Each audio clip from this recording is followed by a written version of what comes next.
and welcome to another episode of Life's a Trip. I am your host with the most, Timinator, and today my guest, a very special guest. We're excited to have him. He is a local hero, I guess you'd call him, but his story is very humble beginnings, and we love people like this on the show. So, without further ado, please, ladies and gentlemen, let me introduce you to Tihei Harawira. Welcome, brother. Hey man, what's happening, Terminator? And much love to your podcast.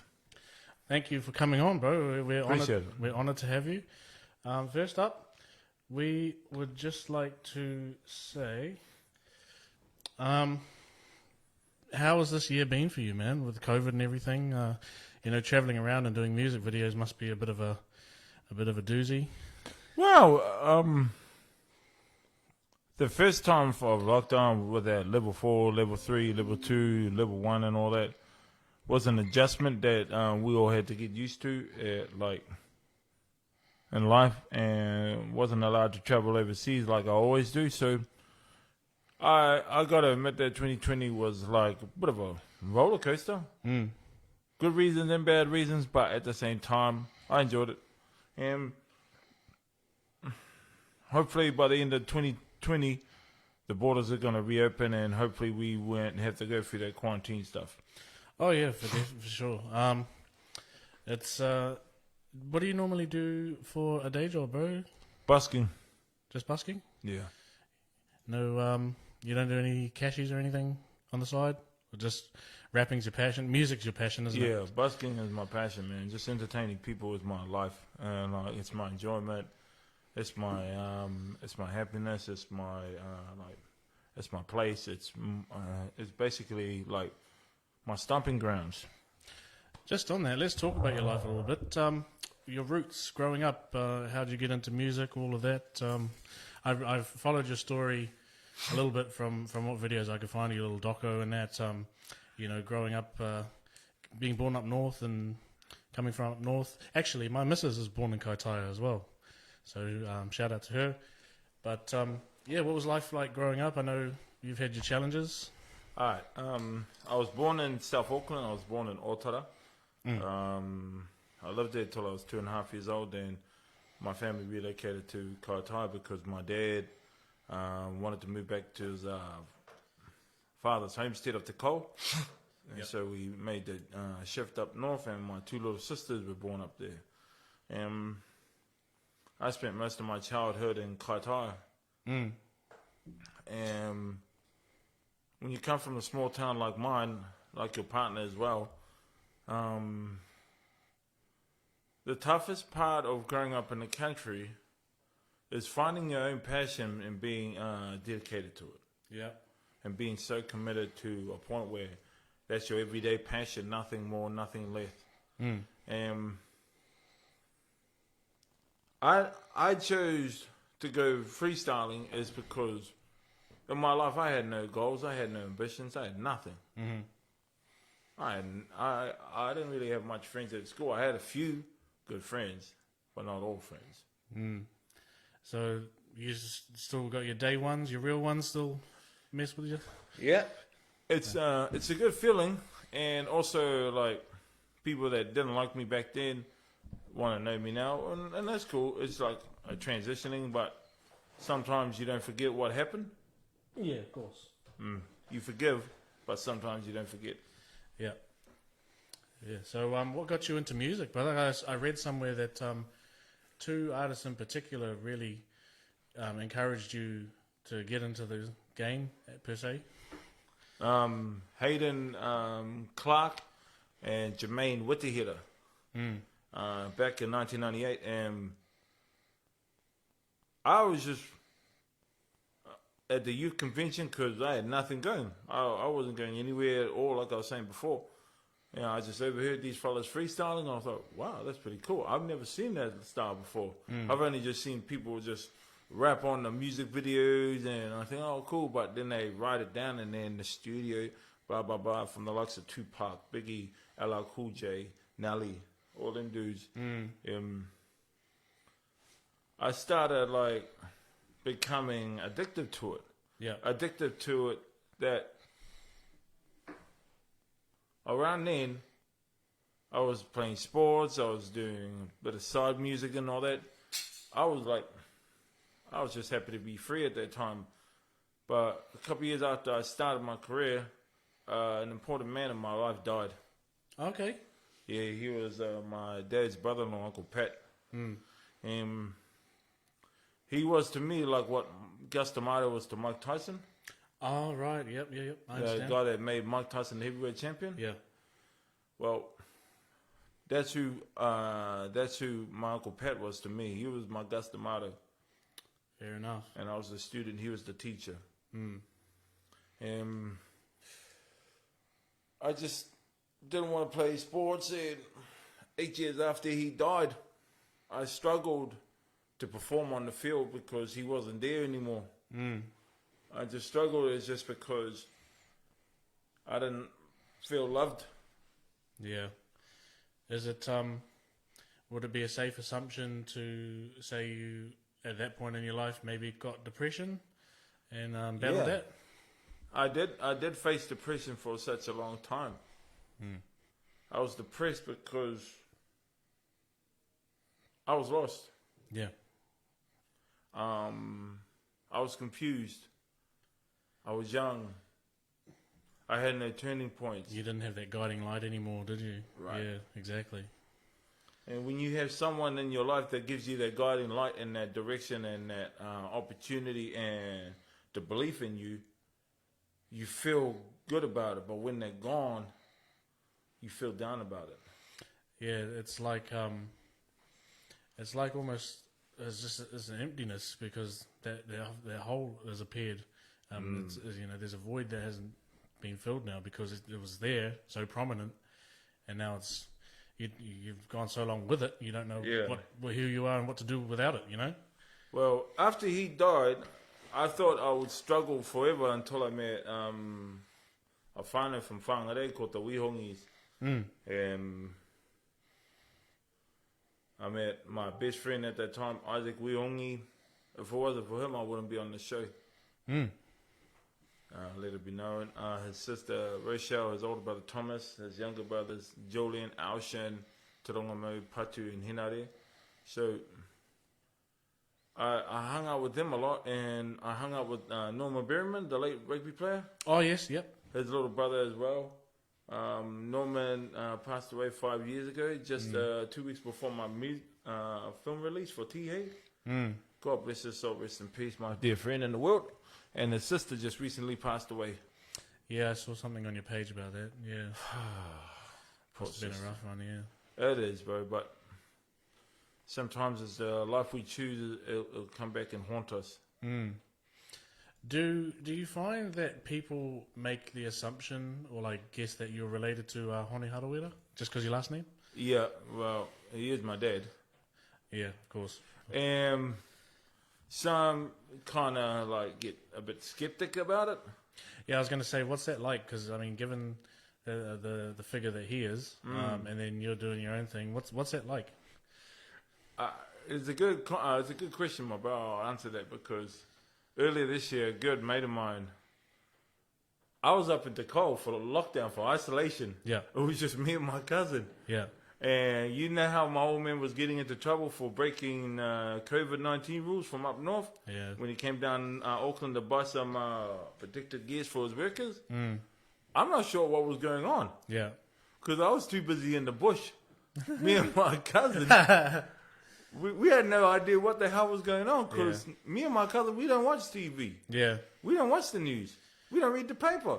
Because all you see is just bad publicity. And I woke up, I think it was a Wednesday morning. Then I get a message from one of the girlmates. She's like, "Oh, Barry, what's up with your father doing this out here? Barry, you need to check him." And I'm like, Hey. what's that got to do with me? I'm isolating up in the cold. Yeah. Well, I got nothing to do with the outside world. I'm just chilling with me and my cousin. Yeah. That's all I'm thinking about, man. You putting me in this. And one of the other girlmates got online and told her, hey, the bird's got nothing to do with it. He's not his dad. Yeah. And the person who posted it, she regretted it straight away. She was like, "Oh, I'm so sorry, my bro. I didn't mean to go there." And I was like, "It's all good, man." I kind of hold it against her. But it's certain stuff like that that pisses me off, because when you build yourself into your own individual, Yeah. other people still think you're that individual is your father or your mother or whoever it is that makes this connection with with how you get looked at. And my father, being the figure that he is, being the politician figure, being the outspoken figure, and here I am. I'm just a busker. I ain't even interested in I'm not interested in what TV has to offer, or what the news has to offer, or what the paper put out there, because it's like pathetic reading. Yeah. Because all you seem to see is bad news after bad news. Yes, after bro. bad, And all these like, events happening. Yeah, I feel you. because 5 years ago I got interviewed on TV, thinking, oh yeah, it's gonna be cool, man. Gonna be cool. It's gonna be mad cool. Not to the even. So is that why you have a thing against like media now, as in like news and stuff? Yeah. The concept of it is this. Why are they publicizing articles on people and it's not even true? Yeah. Even that stuff that happened with Israel Folau last year. And like, there's some that agreed to disagree. I got asked to rap about it in Whangarei, and I said this. Well, what's the go? And I said, is he right or wrong? I don't know. I just left it at that. It's just because I'm not sure if he was in the right for what he said or in the wrong for what he said. But I'm not going to deteriorate someone that's already getting oppressed by how media portray it. And it was like my community up north in Kaitara. Yeah, we went through a bit of a bad stigma. But then we got called the murder capital. I was like, what? Yeah. Like, we have our ups and downs just like your town, my town. But we're not the murder capital at all. And no capital, and no places in New Zealand, to me, is the murder capital, except for how media describe it. So I call the media the murder capital. Yeah. It must be, in places like your hometown, it must be nice sort of to disconnect from being online, as it were. Just to be out in the bush and just relax, not be tied to any, Facebook and all the rest of it. But it also must be equally disheartening when you get dragged into it and you don't even ask for it. Yeah, it is a bit disheartening. But when I explained it to my friend, she was really understandable, and like I did a video about it, and I never even mentioned her name. It was just a respect thing that I had for my friend. Yeah. I wasn't going to expose her to do the wrong things. No, I ain't even like that. Yeah. But she messaged me after the video came out. She goes, thank you so much, man. You are a wonderful individual, Tihei. And I was like, it's all good, my friend. Don't worry about it. But being under the spotlight, being under the tabloids for all the wrong reasons, and when you get interviewed and then they say some misleading information about you, it kills your wairua. Yeah, definitely. Yeah. Last year, just a few weeks before graduation, one of the TV crews, I'm not going to say his name, but they rang me like, oh, bro, can we interview you on TV? No, thanks. Yeah. Not interested. It's just because, where's it going to go to? Yeah. It's not all media. Yeah. But there's a couple of people I do trust, and there's just certain people I don't trust. Yeah. It's like you were saying before we started this, like all the mainstream, like commercialized stuff, stuff that, is going to be seen everywhere and just get people talking gossip and stuff. It is. Whereas stuff like this, like podcasts and that, and again, we appreciate you coming on, but we're here to get the real person, like find out your story from you, like we're not going to make up our own thing. And, because there's a saying, I think it goes something like, the sins of the father befall the son or something. Yeah. And of course, every time your dad gets a bad tick on his name or whatever, people will automatically, I guess, line that up. There's something, you're going to do something next that's going to be negative or whatever. Yeah, and I got that stigma so much times, bro. And that's why, like, when I got invited to go to Touch World Cup, and my friend just goes, "You're a freestyler, Tihei, go busking." Something just in my head just opened up my mind. Yeah. I've just been addicted to busking. Even when it rains, I'll busk. Even if it's a hurricane, I'll busk. Even if it's a thunderstorm, I'll busk. Even when it's a cold day, I'll busk. Windy day, busk. Sunshine, I'll busk. Rain, hail, cold or shine, whatever they call it. Rain, hail or shine, I'll still do it. It's just, I've seen a lot of people get caught up in the wrong side of the tabloids. And when you get betrayed in the worst kind of way, you got a few friends that disagree, don't like what they felt that you said in the article. But they don't want to hear it from you. They rather hear it from them. Yeah. Then all of a sudden they turn against you. And I've had that my whole life. Yeah. And based on my old man predictions,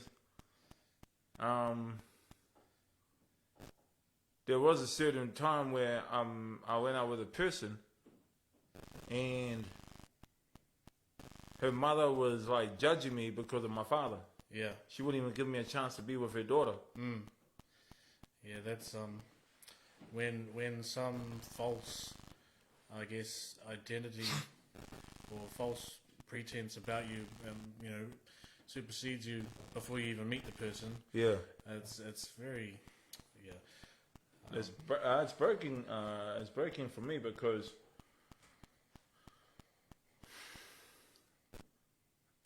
not all my family are bad, no, but at the same time, we're only humans. Exactly. Like I've got family members up north too, with the last name Rihari. Yeah. And there's some people that say, oh, there's a couple of bad eggs. But I mean, in every family, you're bound to have bad eggs and good eggs. Yeah. Like you said, we're all human. But with the busking thing, I guess because I'm getting a lot of aura from you. Like I can feel your aura. I don't know if that's just a Māori thing. Like when they meet other Māoris, you just get this vibe. But the busking thing, it must be because... I hope it's not a bad thing, no.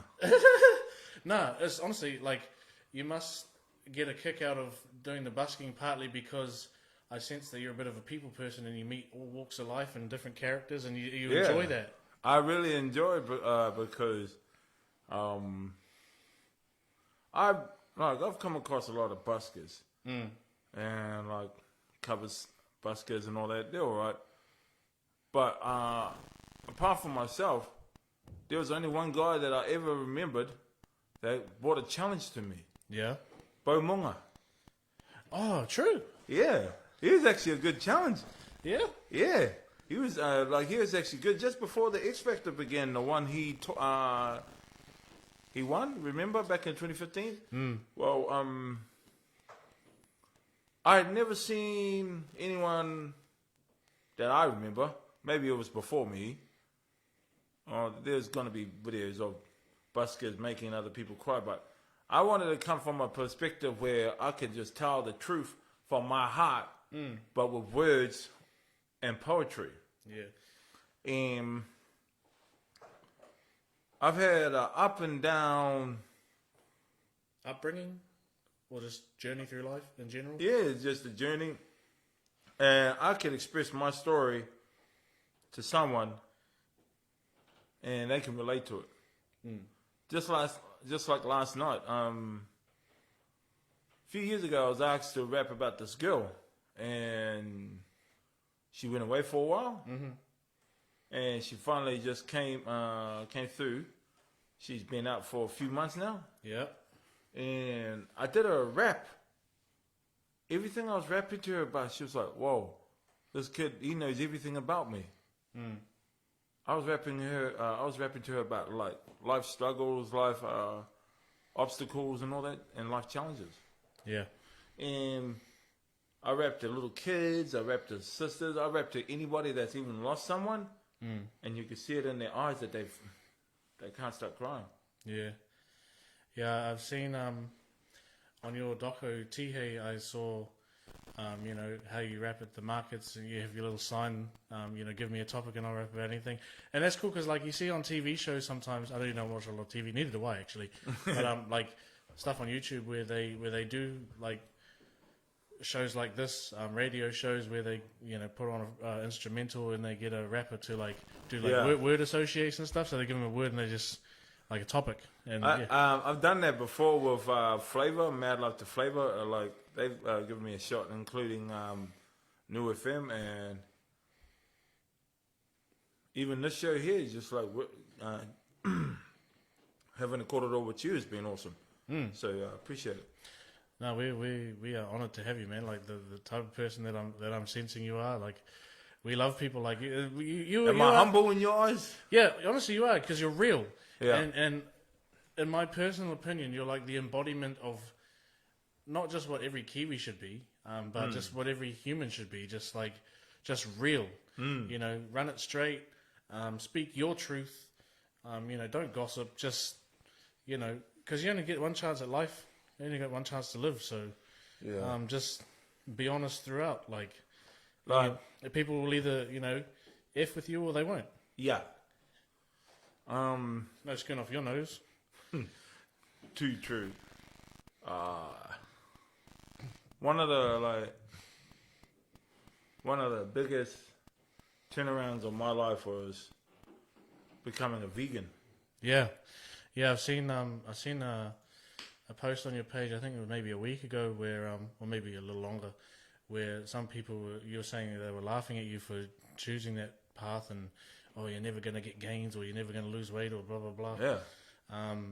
But in this day, like, it's so easy to just choose a label and stick it to someone, or just make an assumption about someone. But I reckon good on you, bro, for Thank you. Look after yourself, and you know, listen to your body, and you know, do what's right for you, and just keep on pushing. Like, bro. What I could say to that is this: when that person was laughing at me that day, it was not him laughing at me. It was the people inside of him laughing at him, and he had no other defense to go against him, so he took his frustrations out on me. Switch the script. Yeah, so I kind of felt bad for him at the same time, because he's trying his hardest, and when people say it's going to be tough, it's going to be hard and all that, I want to tell you something, my brother. I want to say this. In life, nothing is ever hard. It's only tough. Yeah. Nothing is ever difficult. It's only a challenge. Yeah, because if it was easy, everyone would be doing it, right? Yes. That's why you got to push yourself. And when people say, I can't do it, you can do it. You just got to have that firm belief. When you say, I don't know, always say, you will know. You will try it. Yeah. You can be it. That's it. So, all I'm saying is to people is, if you're going for something in life and you think nothing of it, that's other people getting the best of you. Yeah, for sure. Cut them loose, step away from them, become your own lady, become your own man, whoever it is, whatever you do, whatever occupation you're going for, and like start living up your dreams. And what living up your dreams mean to me is be passionate about your life and your dedication. Because if a young Māori boy from Waimanoni Lane, Aonu Kaitaia and Otara, can go to New York and shoot a video clip in the Bronx, I'm not the only success that people think, he ain't successful. Nah, you gotta look at Paris Goebel. Yeah. Like, even Savage went Savage, overseas. David Dallas. P Money, did he? P Money. Yeah. Scribe before the shenanigans with the media and all that stuff. Yeah. Like, look how they betrayed him, bro. Honestly, I ain't feeling it. Even DJ Severe himself, he's DJ Severe, another Kiwi act that, Lord. Yeah.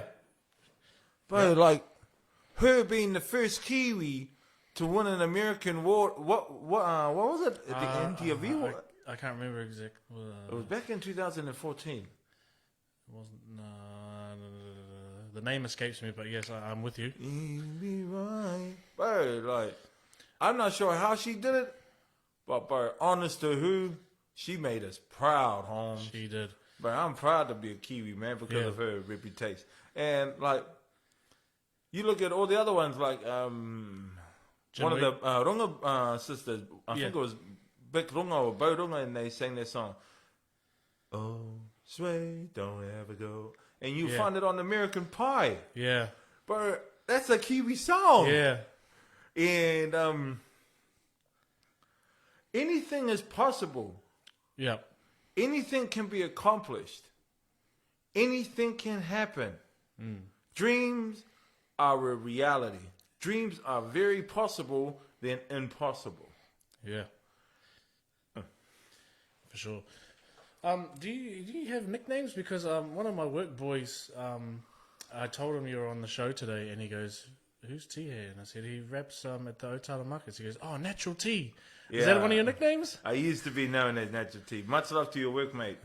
Appreciate it. How did that come about? I watched the documentary in 2006 called "The Freestyle is the Art of Rhyme," which was mainly released in 2000. And it showcased all these freestylers from New York City and all over the world, and they were just expressing poetry through rhyming and the beat of the tone that they were in.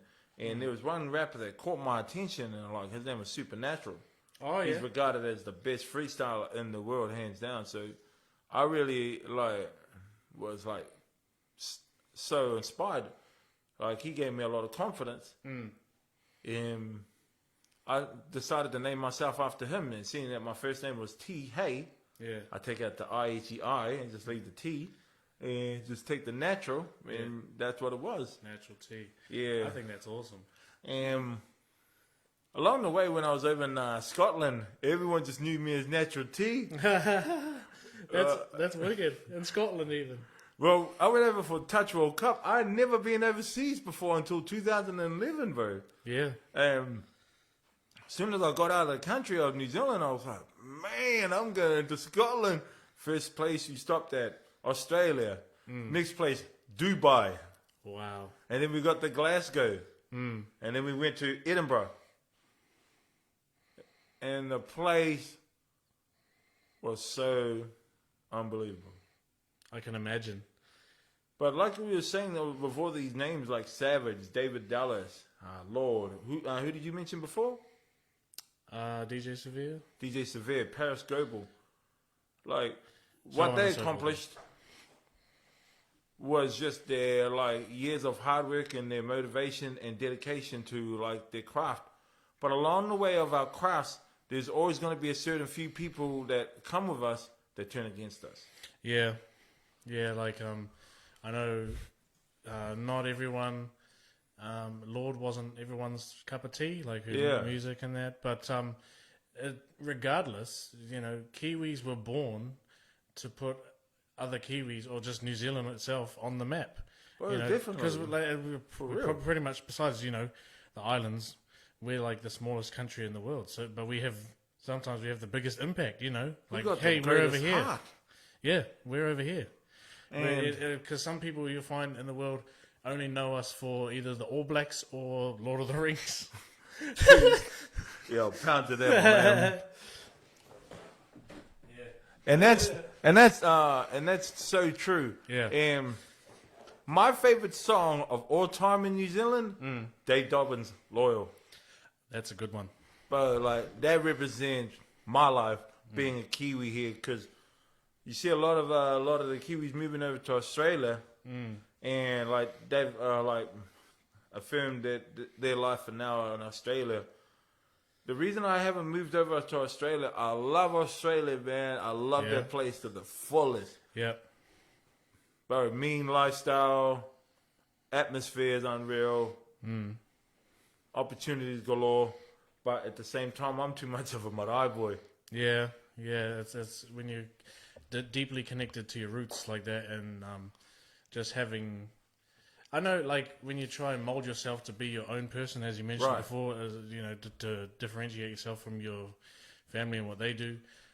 But sometimes, even when you're trying to break free and, be your own person and do your own thing, you still have this like deep-seated thing where you can't get away from your roots. And I mean, you take it with you when you go to like Australia or whatever, but it's sometimes with people it's just so embedded. It's something about it just makes you stay. Yeah, it is embedded, and like the I've values and always everything, wanted to move to Australia, man. Ever since I've been, like, what would I have to say? Since 2012, I've been traveling backwards and forwards to Australia. The most times I've ever been to Australia in 1 year was 5 times. Oh, yeah? 3 times I went busking in there. 2 times I had my flights paid for. Wow. And like the second one, man. I lost a good friend of mine to domestic violence. Oh, that's And you remember that girl Tara Brown from over GC? Yeah. Yeah, and she passed away. Passed away unfortunately around the same time as that. So a few people lost their lives, and I was a bit shattered. I didn't know what to do. I was a bit broken. Yep. And then my promoter from Australia, he rings me. He goes, "Oh, what would you like to do, Tia?" And I said, "Let's put on a concert, my concert, but this one we can dedicate to the victims of domestic violence." Yeah, it's And we raised $800. That's awesome. Yeah. Especially because, you had reports after the level 4 lockdown where people couldn't go anywhere. Like it was strict. Level 3 was like less strict, but you had reports come out the door after level 4 about an increase in, domestic violence and divorces and all sorts of shenanigans and goings on. It's a real shame, that something like this can bring out the worst in people, and sometimes it can bring out the best in people. It does. Not much people saw level 4 as a challenge. They saw that as like frightening. I saw it as just a challenging motivation to know what I can do. Yeah. And when I was up at the Cole, my cousin's boyfriend, he's an egg. Hey, TA, hey, what's up? You're fat. Okay. Thank you. The next day, I went walking from my homestead to the shop, which was a half an hour walk there and a half an hour walk back. Yeah. So that's an hour walk every day. Yeah. And I kept doing it simultaneously for 2 months. And that's what got me into, like, when I came back to Auckland, I seen a lot of my friends and all that, like, going to the gym, and so I started hitting the gym. Yeah, no, you're looking good. Thanks, my brother. Yeah. I mean, there's still, a journey to carry on with that, but you just do you until you're happy. You're not out to please anyone and sculpt yourself to look like, Randy Orton or something, or The Rock. You know how I was explaining, like it would be tough to leave the marae behind if I was moving overseas? Yeah. That growing up on the marae explains my humbleness. Yeah, I can imagine. Because you remember that night, you remember how you saw my documentary, Tihei? Yeah. On the night it was released at the loading docks, much love to Hamish Bennett and Orlando Stewart. Love you fellas, man. Respect. Pals. And the whole crew that was behind it that day. Whoever you fellas were, man. Respect to you all. We got on stage because my documentary was the first out of 10. Yeah. And I remember the interview lady was like, she thought I was gonna give her like crazy answer, like yeah, I'm boasting, yeah. Yeah, this hyped up energy. But all I just said was, nah, it's not a biggie. It's Yeah. just one of these things. If it happens, it happens. If not, it is what it is. And her face was like, wow, this dude's like humble. Yeah, and that's what I mean when I messaged you earlier in the week about because I saw that, like I did a little bit of research on it because that's what you do when you have a guest is you try to find out as much about it. But just you don't let anything get to your head and inflate it. You just keep to being a Kiwi, keep to your roots, and that's something you hardly see these days, especially considering how accessible the internet is. It's everywhere. Computers, phones, and so you can do all this stuff, like document, like film it, like, yeah, I'm living the high life. Look at me, I'm drinking this, and blah blah blah. You find less and less people like you, who just no biggie. It's a passion, not a trying to make money or clout sort of thing. Yeah. It's just me telling my story. And the concept of my whole story was this: is stay level-headed, is stay grounded. But because of my career, because of my path, because of my passion, I want to take time out and say thank you to the number one people in my life. My friends, my family, but most importantly, my fans and my followers and my supporters, because without the fans, followers, and supporters, I'm non-existable. Straight up. Yeah, the ones that get behind you, and stick with you and just send you good vibes and all the rest of it, like, they're the ones you want to keep going for. Well, it's the truth, because without them, I wouldn't have a roof over my head. I wouldn't have my car. I wouldn't be here. I wouldn't, be performing in front of other people. I'd still be, stuck in, shame, damn, man, I can't do it. Of course I can. Yeah. But without trying, there's no knowing. Yeah. Yeah, exactly. You don't get results if you just sit there and don't, give it a go. Yeah. But what I love about you is you're not one to shy away from letting people know that you've struggled with disabilities, and still to this day.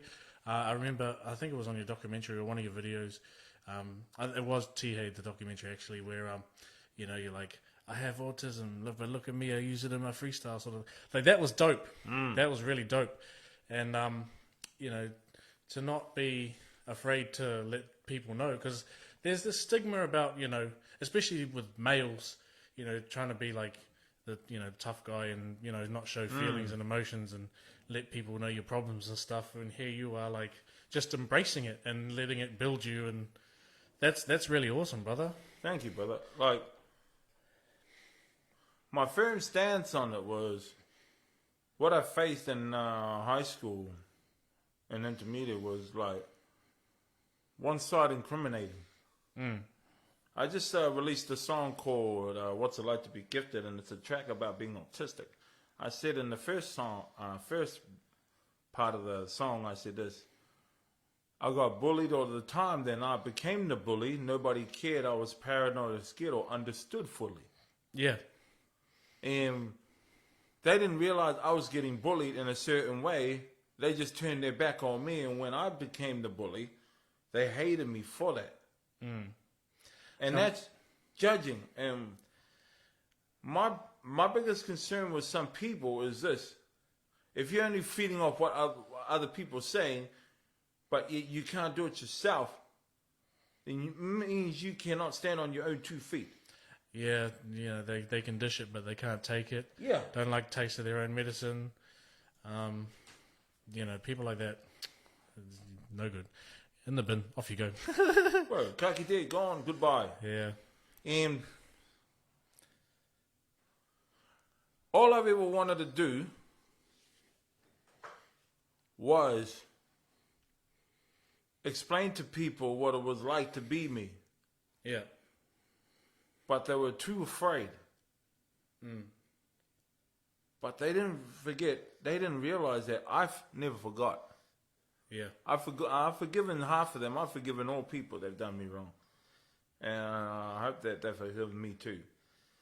But for those that did me wrong years ago, I said this: I'm going to succeed and you're going to lose. Yeah. And how am I going to succeed? It's the more that they bully people, the more that they pick on people or make fun of people or mock them because they can't talk properly. That's ignorance. Yeah. But is it their ignorance or someone else's ignorance? They got to have picked it up from somewhere, and they're just wallowing in their own puddle of, self misery and whatnot. Yeah. And that's why you're progressing, is because, as you said, you've forgiven most of them, because you can't move forward unless you forgive and just Yeah. let it be and just move forward with your own thing. And that's the real that's the truth of it, because in the end, are you going to win by holding on to it, or are you going to lose by not letting go? Exactly. Yeah. And I've seen my decades of destructions. Our generation, some of our parents never forgave the people before them, Yeah. or people our age never forgave their parents or the people before them. Yeah. And when I met a man in 1995, this is no bull. If no one's going to believe me on this, then that's on you, but you're going to hear it first. I met Nelson Mandela in 1995. True. Yeah. Whereabouts, if I may St. ask? Matthew's Church in Auckland City. Yeah. November time, just a few months after South Africa won the Rugby World Cup 15-12 against Is that the infamous, where there was like a thing in the sky that dropped like a whole bunch of stuff on the rugby field? Was it? No, that's Eden Park. Oh, Yeah. Eden Park at that time, back in the 80s, it was like they weren't letting, at that time, coloured people play on the team. Oh, right, yeah. Because of the apartheid. Yeah. And the difference between the white and blacks at that time was like getting out of hand. And when Nelson Mandela came through, he switched up his mind. He went from a man of hate to a man of love, and like showing his country respect and bringing in unity. Yeah. And when I met this man, I was like, wow, he's a powerful figure. And when I shook his hand, I was like, oh, dude, I just shook his hand. Bro, that's killer. Because like, you only get that I'm one. never washing this hand again. It's holy. Ow! I feel good. But anything can happen when you forgive someone. Anything can happen when you like make peace with that person.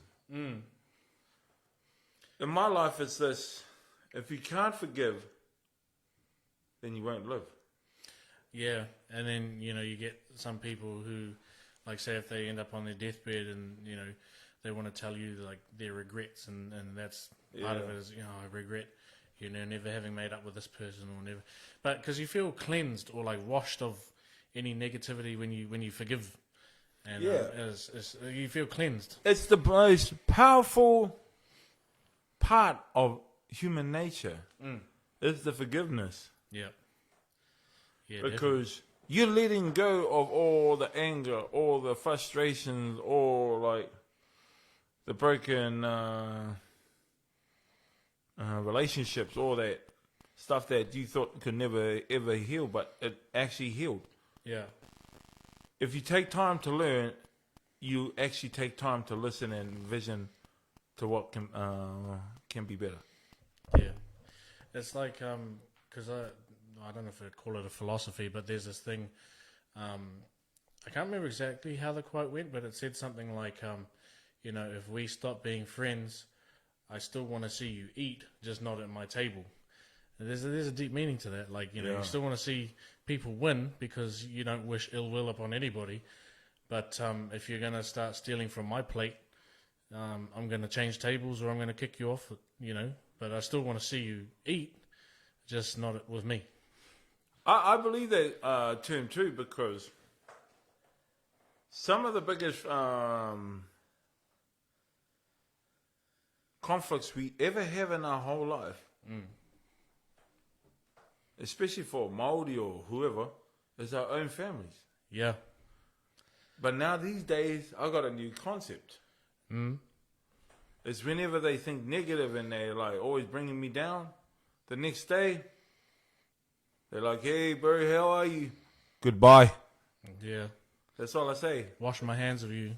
Nah, you can't wash your hands. You just like, what it is like you standing up for yourself. If you were to say, if you, I hate you, they win.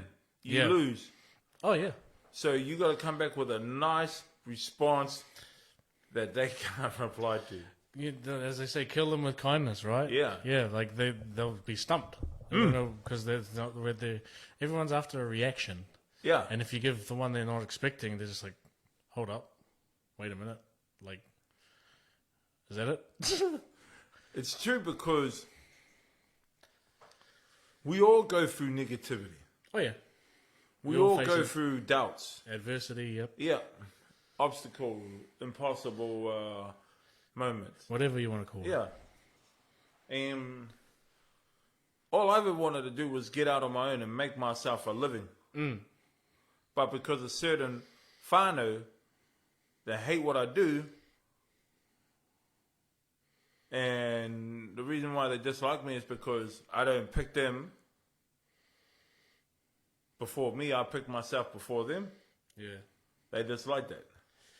Do you find like that some people become a little bit judgmental? Like, say if they see you busking, they make an assumption that like, you know, maybe not homeless, but just like poor. That's why you're busking, and like, I've gotten that before. yeah, And they're like, oh, bro, are you busking to get a car or are you just getting drugs with my money? And I said, what makes you think I smoke drugs? Are you too scared to come into my world and see what it's really like? Or are you just standing from the outside and just oppressing me? see, that's the thing. Like, people take things at face value. Like, they'll see a Māori boy and, you know, take I could be robbing people. Yeah, and like, you know, they're just make an assumption like, oh, you know, he's brown, he's busking for change, he must, Yeah. you know, want to buy alcohol or something. Like, that's not what the basis of busking is. It's like an art form. Yeah. Like, you have the Buskers Day at the beginning of each year, I think it is, Yeah. in Aotea Square. Do you go to that? Nah, I've heard of it. Oh, okay. Do you play any instruments, like guitar or anything? Nah. That might be stereotypical, you know, being a Māori. Oh yeah, pick up the guitar. Da, da, da. Well, I'll say this. Some buskers don't really like me. Yeah. Yeah. Why is that? They just you like It's just have a because completely different style or approach, or my style is like, I'm not Elton John. I'm not Bob Marley. I'm not Justin Bieber. I'm not Christina Aguilera. I'm not Ricky Martin. just on Bob Marley. I did see that you wanted to work with a reggae artist, though. Yeah, I wanted to work with a reggae artist because I wanted to switch it up a bit. And I want to be trying to do a song with the bro Loms Brown Oh yeah. and Tamika. Yeah. I'll tell you a story, bro, about Tamika, why I wanted to do a song with him. I had one of my biggest regrets in life, and I'll say it here. Yeah. 2017, when his old man was really sick at that time, Mecca invited me onto the stage to come and perform, but I was in the toilet and I rushed out of the toilet. I forgot to wipe my bum. I was too trying to get on stage, and they just finished up, and I was like, damn. A few months later, Matua Kau passed away. Oh no. That's one of my biggest regrets. Yeah. That's why me and Mecca always keep in touch right now. But when I heard about his passing, you want to know why I went vegan, my bro? Why is that? Growing up on the farm, we like feed the animals, feed the pigs, feed the chickens, or all that stuff. But then we also like enjoy the meat. But sometimes when you eat the meat, it comes with a cost. Yeah. The drugs, and cancer and all that stuff, with heart attacks and strokes. 4 years ago, my older sister, she'll be 42 in a couple of days. She had a stroke Yeah. at 37. Yeah. And you look at what made her go through that. Why did she end up having a stroke? It's because of a lot of stress, a lot of depression, a lot of responsibilities, a lot of expectations, all this, too much stuff going on in her head. And then my mum this year had a heart attack. Yeah. And my nana. And I look at life and I'm like, man, why are these people like going away and not coming back? Yeah. Yeah, so I had a look at it, and when I came back from New York City, I made the switch from eating animal products to no animal products in me now. But I'm not an anti-person against people that eat meat and all that stuff. I'm cool with it. They still offer me food, but when they leave, I give it to the homeless people. Oh, okay.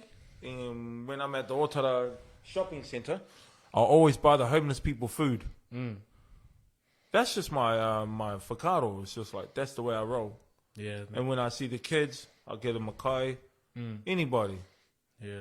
No, that's awesome. Being that type of person, that's sort of the reputation you want to build. Like, because you want to shy away from people's assumptions. Oh, he's busking because he's poor, or he wants alcohol or something. Like, when people see stuff like that, like, you know, you're feeding, you know, the less fortunate or whatever, it challenges them to think differently. Yeah. And, you know, but they change your mindset. Yeah. They still have that same attitude, like, oh, but he's going to do it for alcohol. Yeah. I don't drink. I don't smoke. I don't do drugs. I haven't had a drunken beer since December the 31st, 2007. Oh, wow, long time. And I haven't touched marijuana since August the 3rd, 2002. I haven't had a smoke of, what was it? Cigar since February the 22nd, 2011. And that's awesome that you remember those dates too. Like, it's a milestones for you, man. Like, that's awesome. What's just talking about marijuana? You know, this year is the referendum they're calling it. What's your opinion on that? You know, like, do you reckon it's good for some medical uses? What's your I take believe on they should. Yeah, they should legalize it.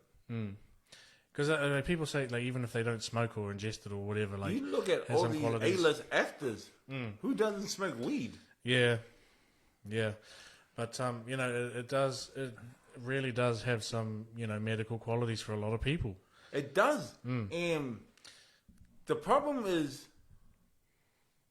there's only certainty of like weed that is like all good to like thing. But yet there's that certain parts of weed that's not been legalized, and yet people get a hefty fine. Yeah, there's so many wasted resources too, like waste of you know, jail cells and police time. If, you know, if we can just legalize it, you know, everything will be good. Yeah, because you don't have to be a lover of weed or even use it to know that there's better things police can do with their time, the government you can do with their time. Money can be put lawyers, into the courts, the judge. Everything, bro, and money could be put to better use. It needs to be.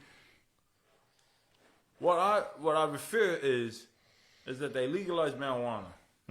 Definitely. Yeah.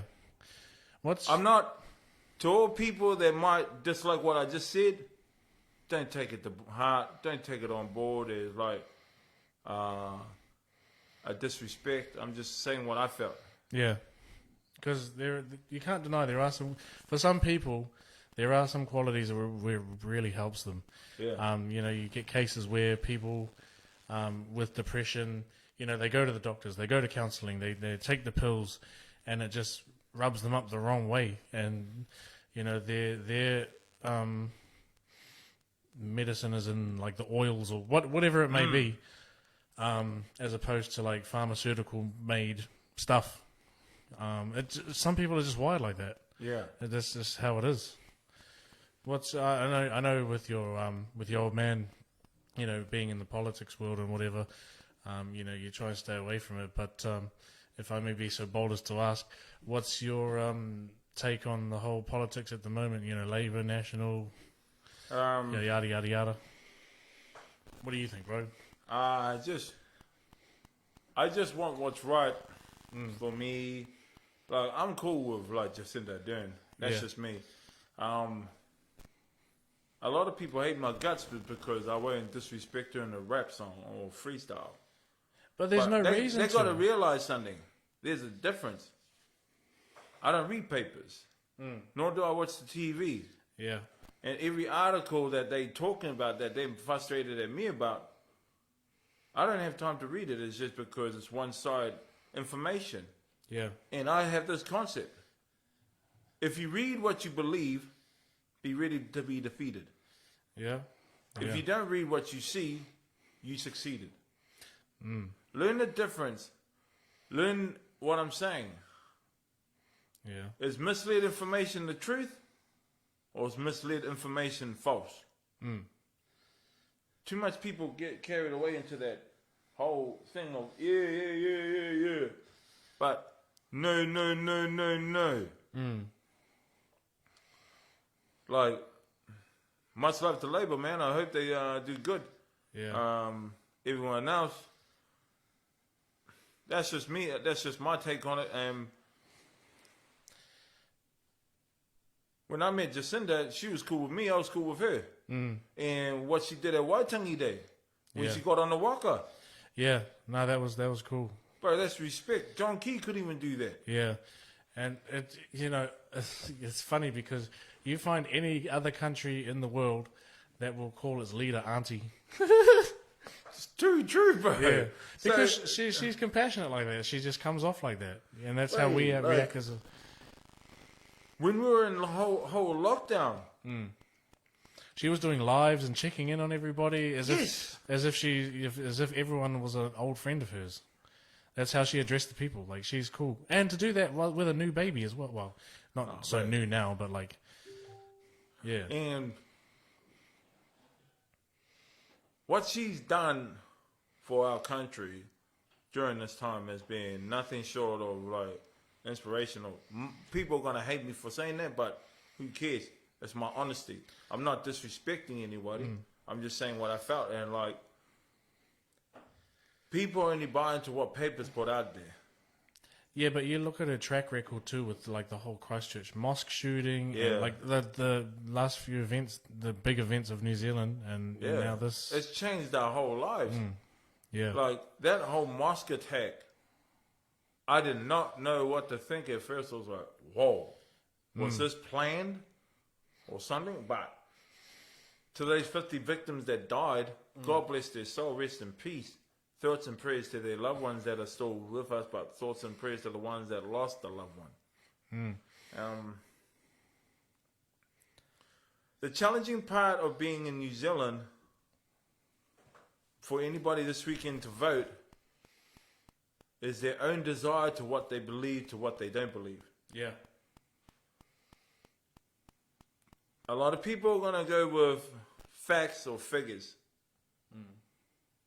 With like conspiracy, or is it the Illuminati? Yeah. Or is it like, are we in prison? Is it 5G? Yeah, 5G, whatever it is. Where's my tinfoil hat? I hope I haven't offended anybody. Oh yeah, no, it's all in jest, like lighthearted. We don't mean offence, on the show. We're not about that, but we here at Outspoken Media, we're about just keeping it real and just talking about things that are topical. And we're here for relaxing, good time, good vibes. Yeah. GVO, good vibes only. We mean no offense, no harm to anybody in particular. Just it's out there in the open to talk about. So Yeah. that's just a disclaimer for you people. Thank you for watching. But so how do you keep your style of with your hip hop? Obviously it's a passion of yours. Why hip hop in particular?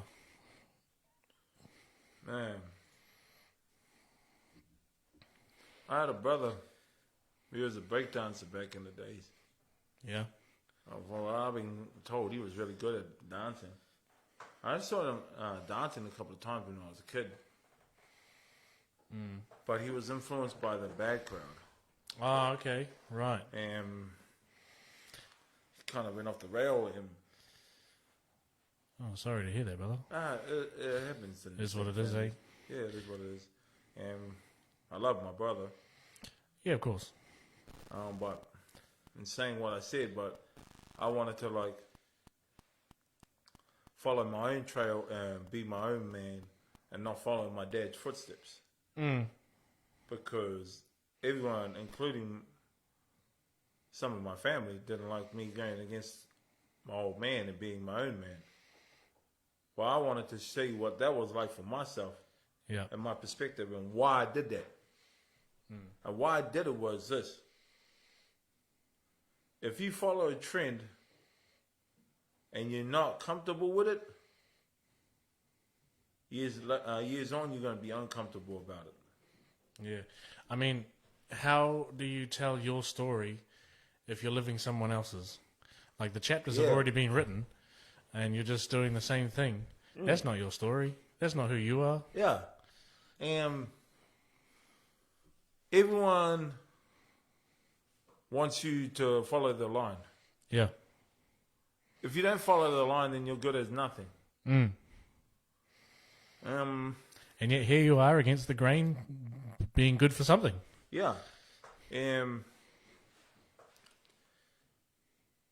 You got to find your own passion, your own heart, your own mindset, your own controlling, your own destiny, your own feelings, but most importantly, your own life. Yeah. And what you're good at to what you're not good at. What you can do to what you can't do. Yeah. All these assumptions happens for a reason. Like I said earlier, face value. People just take it as, right in front of them without digging deeper. It's a shame, but that's just everything happens quickly now, so quickly. Like, it's just snap. What's the next trend? Snap. What's the next thing? Snap. What's the next thing? Everyone's looking for the next thing to talk about. Like, even when I get even when I freestyle to a lot of people, I've done raps for whoever it is. Like, I got friends that are proud of their sexuality. I got girl mates that marry my girl mates, men that marry men, and all that. I'm cool with it. I get along with anyone and everyone. Yeah, because it doesn't matter about sexuality or religious beliefs. Just if you're a good person, I'm a good person to you. It's like, if you're cool with me, I'm cool with you. You don't like exactly. me, I don't like you. Yeah. But it's not like you don't like them. It's just that you don't have time for it. I just don't have time for those that come to me with ignorance. Being all arrogant. This ain't about no sexuality or race or religion or thing. It's about the doubtful mind of someone who comes in and tries to possess you with jealousy because of the oppression that they've been taught about you. Yeah. And when you throw your jealousy at someone else, it's basically what you've been told that will influence you. Either you can ignore it or you can take it on. Yeah. And in this perception, everyone's taking it on. Yeah. Do you find, when you talk about oppression, obviously you face quite a bit of that growing up because once your, disabilities came to light, people would have just, So do you think maybe because you would have reverted back, become recessive, as it were, try and shy away from people, and did you get into music writing that, like, you got into being creative that way because you isolated yourself a little bit and just had more time to focus on? Have you always been good at, like, creative writing, or is it like when you freestyle, obviously freestyle, like, is off the top of the dome, or some of it's written, or what's the story there, bro?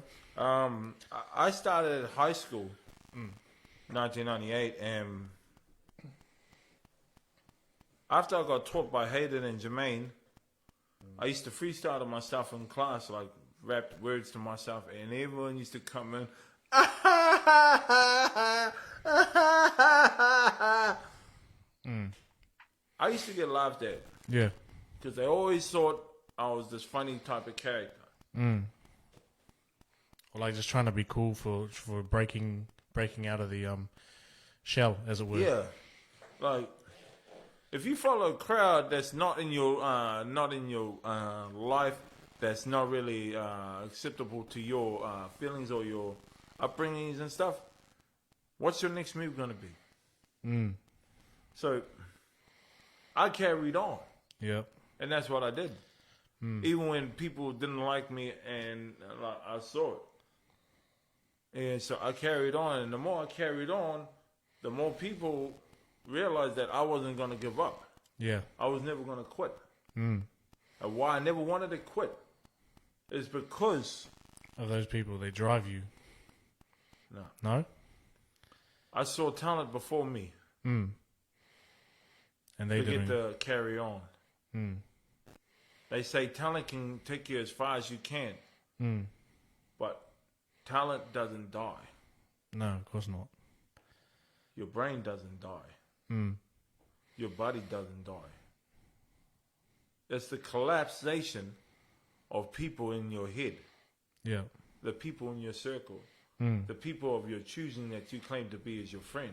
Yeah. And when you do that, it restricts you. It limits you. I'm limited. I'll busk until the day I'm dead. Yeah.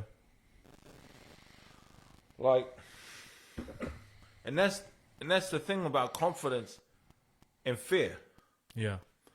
My perception of fear is too much people buy into that type of crowd.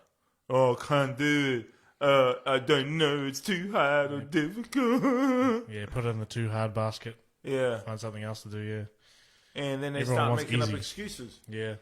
As for me, I just take it on board. And when I talk to people and they say I can't do it, I'm like, why? Yeah. Why?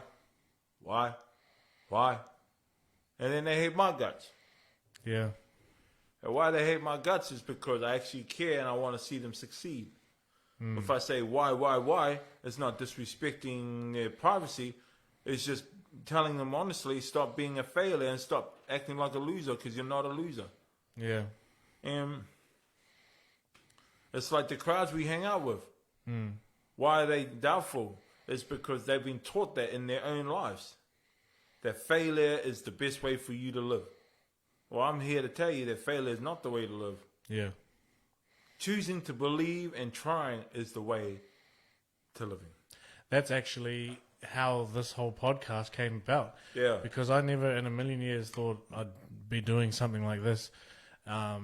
So I've been working at a particular place, I'm not going to say where, for nearly 12 years. And then because of COVID, I got made redundant.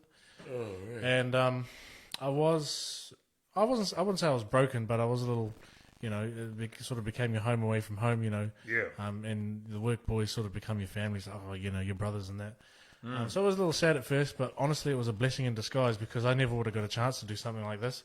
I was bending over backwards 12 to 14 hours a day, for a company, making them money. Right. Whereas now I still have a day job in warehousing, but it's closer because I was working on the shore before, and I live in Green Bay, out towards Titirangi. And the travel. Well, in the mornings the travel isn't so bad, but it's just the whole thing. But now I work in Mangere, and I finish at a set time, and then I can come straight out here. Me and the bro next door. Yeah. Much love to your friend too. We started this thing, and I never would have got time for it before because 90% of my efforts went into my workplace. I was there from, sparrows fart till dinner time. I never saw my kids. They were always in bed by the time I got home. Whereas now, I have time to either go home and have dinner with them or come and do this. And, I've been told I should always have been on radio, just the personality that I have. I should have been on the mic. But podcasts are in right now. It's the thing. And so the bro was like, you were born to, maybe whether or not be on camera, just talk to people because you're a people person, social butterfly. I get that from my father. But yeah, I never would have dreamed that I'd lose that job. I thought I was going to work there till I died. Well, that's what it is. Take this on as a blessing. I am. Yeah, definitely. Like, COVID has done wondrous things for me this for year, me, personally. it was like this. It was like, why am I not up every day doing a 9-to-5 job? And I tell you why. Not all human beings are built for a 9-to-5 job. Agreed. Yeah, I feel you. Yeah. I just wanted to find my own passion, and I used to work at Packet Save, pushing trolleys and stacking shelves. I remember working at Burger King, cooking burgers, and when I was at Burger King, people were coming up, bro, you're that freestyler fellow. Yeah. Bro, what's a freestyler like you flipping burgers for? Wow. Yeah, because you get into that mindset, where you got to put a roof over your head and pay the bills somehow. But us as humans, we weren't put on the earth to pay bills and die. Yeah. Like, just that your whole life. You cannot do it. No. And like sometimes when you get past the age of 65 and you get that retirement pension, it becomes very difficult on the bodies because you got to adjust to a new format of living. I just want to say this to you first and foremost, my brother. Rest in peace to your dad for sorry for your loss. Oh, thank you, man. All good. But yeah, like as you said, when you get to the age where you can retire, if you've just worked your whole life just to get by, you think to yourself, what did I do with all those years? Because you get to a point, when you retire and you finally have this freedom, but it's It comes too late. yeah, it comes, yeah, exactly. Because you've given all your best years to some company that you've made them a ton of money, and they've paid you a little bit, but just enough to get by. The economy and whatnot. Some people really struggle, and then this year with the whole government subsidy thing and all the rest of it, and businesses closing down. Yeah. And so I had when me and the bro started this, we had skeptics at first, should you be starting a business? And, when it's there's COVID, it's a bit difficult to start a business, but we're doing all right. My advice to you, my brother, is this. If I was you, if the job you are at right now is not your passion, then don't fall apart by staying with it. All I'm saying is this. If you believe that you can do something creative from out of this, I suggest you should make this a full-time employment for yourself, is because you're chasing your goals, you're chasing your dreams. And it's like me when I busk. Yeah. It helps me. Eventually this will be becoming my full-time thing, because there's a couple other things that I do here besides podcasting. Because we just started, this isn't quite enough to pay the rent. So, but the day job that I'm at, like it's still warehousing, but it's a good crowd. I don't hold any disdain towards it. Yeah. I like what I do. I wouldn't say it's a passion, but I'm not against it either. It does the job for now, until this grows and I can just be doing this, because as I said before, we weren't put on this earth to just work our asses off, bend over backwards to pay bills and die. Yeah. So if I have the opportunity to make something of myself and become my own boss, which I am here, as opposed to making money for someone higher up than me in that field, then just do it, jump at it, which is what I've done. Which is now we're here. Yeah. And it's awesome. I love this. I love both, but I love this. Yeah, it's awesome. The dedication into life is your mind. Yeah. Create your path for where the direction is in your mind. That's all I've got to say. Yeah. So on your doco, I saw that you were given the name Tihei, meaning breath of life. Yeah. Tell us about the whole resuscitation thing. What happened there, bro? I lost my life for 5 minutes, and I lost 10% of my brain. And I was given a 1 out of 5 chances of survival as a baby. Because at the time, no one even knew what to do with me, and I just was one of the fortunate ones that come back from the dead. Do you reckon it was partly like a mana thing, or through just family vibes, or? I'm not sure what to say about that, because it could be or could not be. But all I can just say is that when you survive death, it sticks with you for life. Yeah, of course. Because some that born and they died straight away, they're not coming back. And it's kind of worked out that your name means breath of life, because now that's what you give the people Yeah. that you meet. The markets or wherever you go, up north, down south, people get like a fresh perspective or you're like a breath of fresh air, bro. Like people come across you and your style and the type of person you are. And it's like, whoa, like you don't meet people like this anymore. I think that's awesome. Thank you, my brother. And I'm just like fortunate to like share my story. Like, what's it like having me on your podcast? It's amazing, honestly. It's for the research that I've done on you before the show, you're real. You're a real person, and you don't come across that too often these days. Especially with your personality, the way you are. It's few and far between. But when I did that freestyle for Israel Adesanya, much love to the last star bender. That was from the Bro Iti. But much love to the Bro Iti. Yeah, that's how I came across that video. Yeah, like everyone was like, bro, he's crazy. Wow. The only thing crazy is your flow, bro. I fuck with it. Not gonna lie. Appreciate it. What I just want to say, like, all this recognition that I've gotten since that video has been marvelous. But I get asked this a lot, eh? When are you gonna sign up to the record labels? It's like signing your soul to the devil, bro. Yeah, it's like a contract you'll never get out of. Yeah.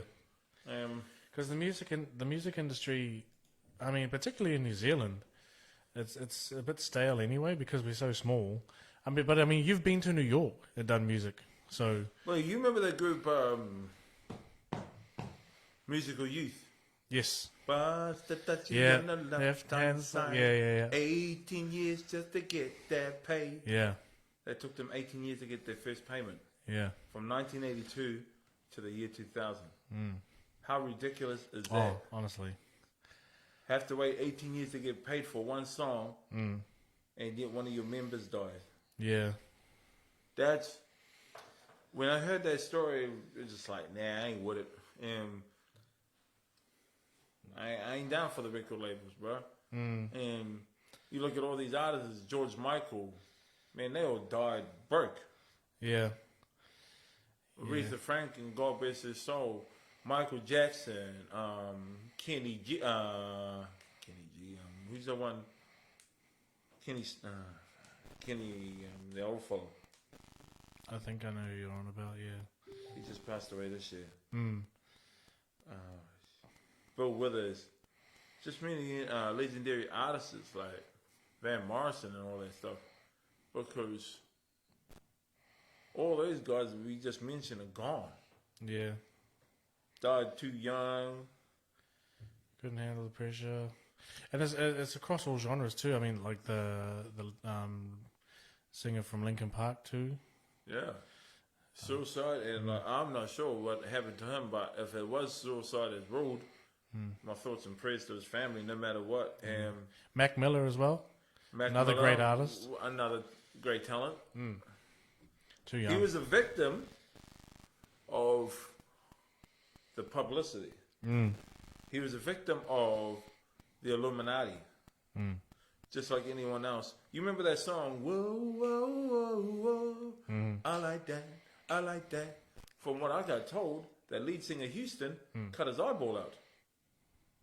Oh. Far out. Because of the Illuminati, he said. Wow. That's out there. That's definitely out the gate, yeah. So with you, with your freestyling and that, it's off the top of the dome, from what I can see. Do you have like little notebooks? You write raps down and no, or you have like a photographic memory, or just like it just comes to you like. I have a photographic memory, and like when I did a rap for Matthew Ridge. Oh yeah. Man, I remember the day I met him. I was like, Bird, can I do a rap for you? And his face was, no! Oh, chill out, bro. Come on, homie. I ain't even like that, homie. Don't even sweat, dude. Yeah. He's like, no! And I was like, what's your problem, bro? And he thought I was going to talk about his bad side. And I was like, it's got nothing to do with me, bro. What you did in your past, homie, that's your business. I was just trying to tell him, bro, stop freaking out, stop being hot-tempered. Yeah. But he finally calmed down and he goes, here's $20. It better be good. Yeah. And I talked about in 1990 how he played for the All Blacks. His face was, whoa. Yeah. And I said, you went to Manly in 91, and he's like, damn. And I said, you had your baby Jamie in 93, and you married Sally a year later. And he's like, bro, who the hell? I knew everything about him just by watching TV as a kid. Yeah. And I did a rap for a league legend who I felt he never got his credibility, was Rod Silver. They called him the Rocket. He played for the Canterbury Bulldogs in the days. I felt he was like part of the indigenous community that played in the NRL, who paved the way for Greg Inglis, Latrell Mitchell, Jamie Roberts, all those dudes. Like he had an important role, but yet he gets overlooked for some reason. And I did a rap about the 95 league season last year, bro. And I was talking about every game leading up to the grand final when they won it. Yeah. I was talking about how they beat the Dragons, how they beat the Brisbane Broncos, and how Alfie Langer got outplayed by Jimmy Dimmick, and how Canberra Raiders got beaten by them in the semis. And they came to the final, they beat Manly 17-4. And after the rap, he just was so blown away by what I said. Yeah. That's awesome. He didn't realize, like, wow, someone actually knew all that. It's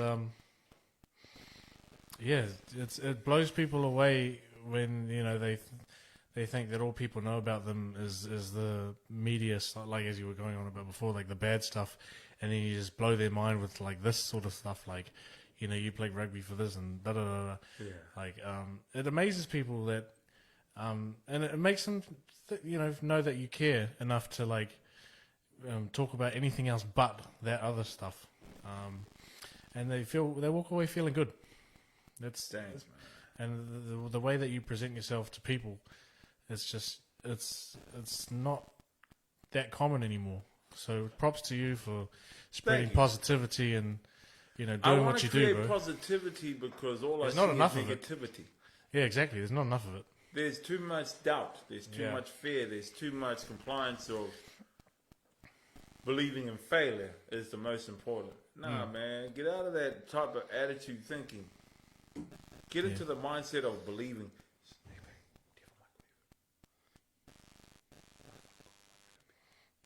Yeah, after the show. Yeah. So we just had Mental Health Week not long ago, and then World Mental Health Day a few days ago. For someone like yourself who has battled, your own challenges and that, what's that like for you?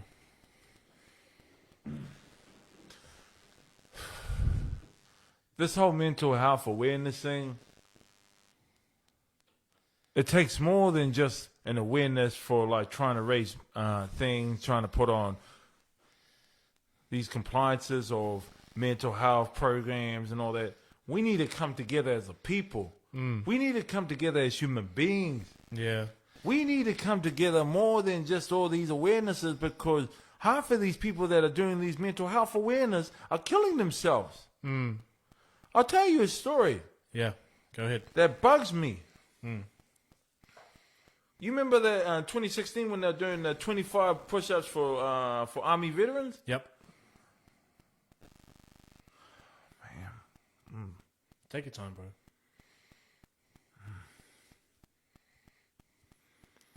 A friend of mine...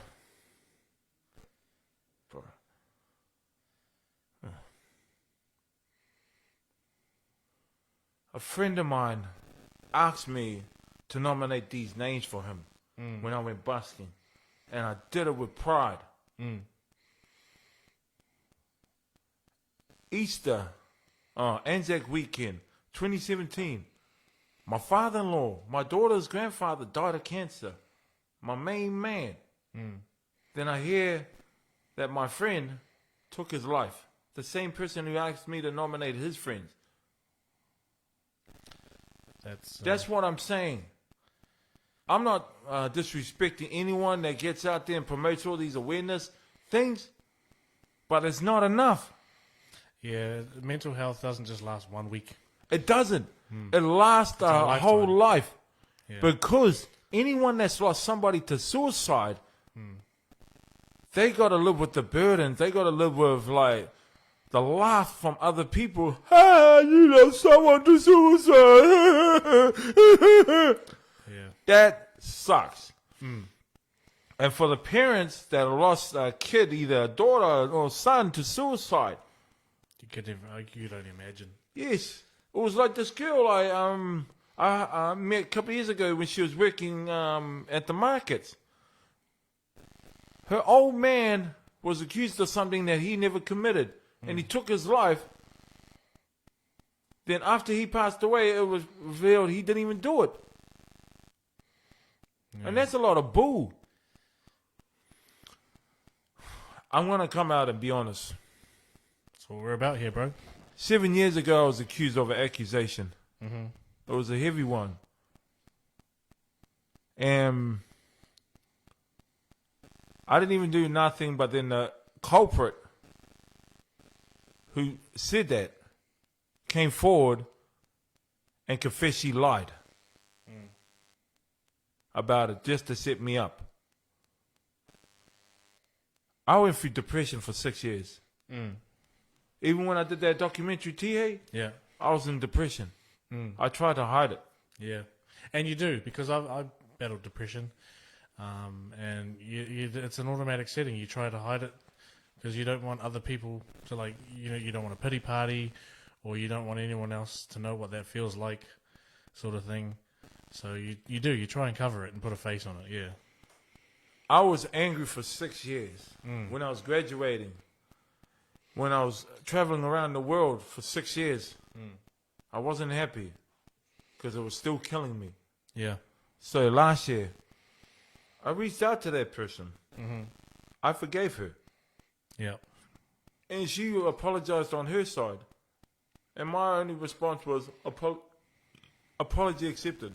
And the real reason I forgave her was because in order to go forward, you got to go back and let go of something.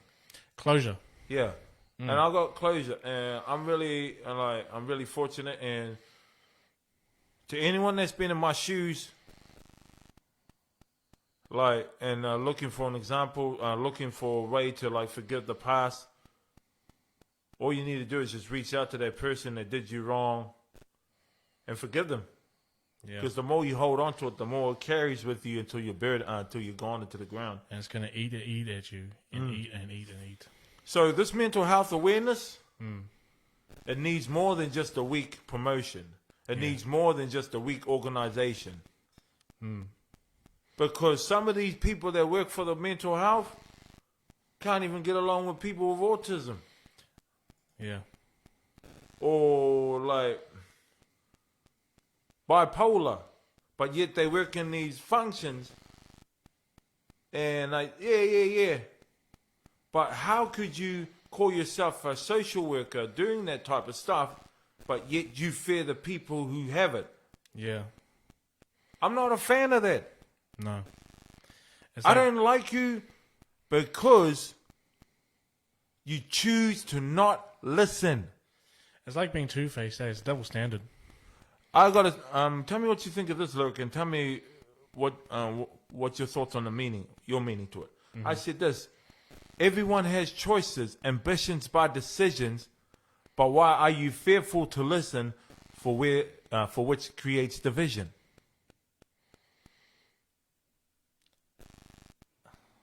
That's deep, bro. That's a little difficult for me to put into words, really. But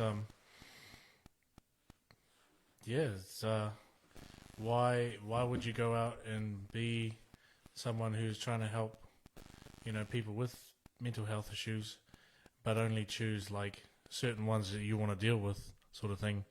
And you can't just pick it. Like, if you're going to be a social worker or like help with mental health, that should cover all mental disabilities or whatever, not just pick and choose. That's why, there's a couple people, I ain't gonna say no names, that are from up north. I ain't gonna say a town. Yeah. Like some that work there, they deserve to be there, but only a certain few, in my eyes, don't deserve to be there. Because if you're just gonna turn your back and ignore the ones that suffer the most, then you're just pure ignorance. If you're afraid to walk the straight line, but yet you can do the shortcut, then you're pure ignorant. Yeah. It's easy to walk the shortcut because you're too scared to walk the straight line. Yeah. Yeah, definitely. I got to walk the straight line every single day against people that dislike me. I have to do it. Yeah. There's only one way to figure that out, and it's just going forward. Yeah, know your own worth, bro. Like, just and I love how, because music is the most expressive way, you know, to share your story and you know, well, not so much reach out for help, but like just express. You know, and Jizza said that line. Did you ever hear a song called Breaker Breaker 19? I've heard of it. Yeah. He said this: the immortality of my fame is a measure of others' torture, burnt offer from a flaming author. Like, wow. That's deep. Yeah. His lyrics is crazy ill. And like, but your lyrics are off the chain too, bro, and the messages that you're spreading, and you know the positive vibes that you're spreading through your music. And you know, I watched your music videos. You know, there's one of you like dancing on the beach, and then there's another one. I think it might have been the same one actually. You're like on a traffic island, just rapping about stuff. And so we have a bit of a. Sorry about that, ladies and gentlemen. I think we're logged in somewhere else too. But yeah, the things that you're doing, man, and just the power of music, that's just really awesome to see. And I hope you keep it real for years to come. As you said, you'll probably be doing this till you die. But the style that you have, it's a rarity these days, and especially because I like the style of hip hop, particularly that you use instrumental for, like the whole boom bap. So, like, I love that G-funk. Yeah, I love that stuff. I like the different styles of it because I like the format of different rhythms. That's what I pick and choose about. It's like what the rhythm is going to be like. Yeah. What's the taste of it going to be like? But a lot of it's like a similar tempo, so you can, you know, just flow easily like a river, without getting caught up or whatever. But just the way that you do it with such ease, you were born to be a creative. I can see that. And I practiced. I practiced a lot. I practiced for many years. Yeah. Everyone thought that I was a natural at it. Nah. I want to sit natural the T. I want to sit the record straight here, right now. It took me many years to like work on my art. Yeah, some are natural and all that, but it took me a while because I was used to like, my name is Tihei. Okay, have a go. But in the day, those are the type of things that I worked on, and like my raps, I'm more of a MC than I am a rapper. Yeah, I call myself an MC than people call me a rapper because I'm true to my roots. Yeah, that's the thing about my life is like I'm true to what I'm doing. Yeah, that's awesome. Well, it's been an absolute pleasure to have you on the show, and I really hope to see you on the streets doing what you do for a long time. But we're going to wrap it up here, ladies and gentlemen. So thank you to my brother Tihei for coming on to the show. Bro. Appreciate it to you, Terminator, and your main man in the other booth. Respect to both of you. Right, and We will see you on the next episode of Life's a Trip. Thank you for joining us. Have a good night. Pai tora.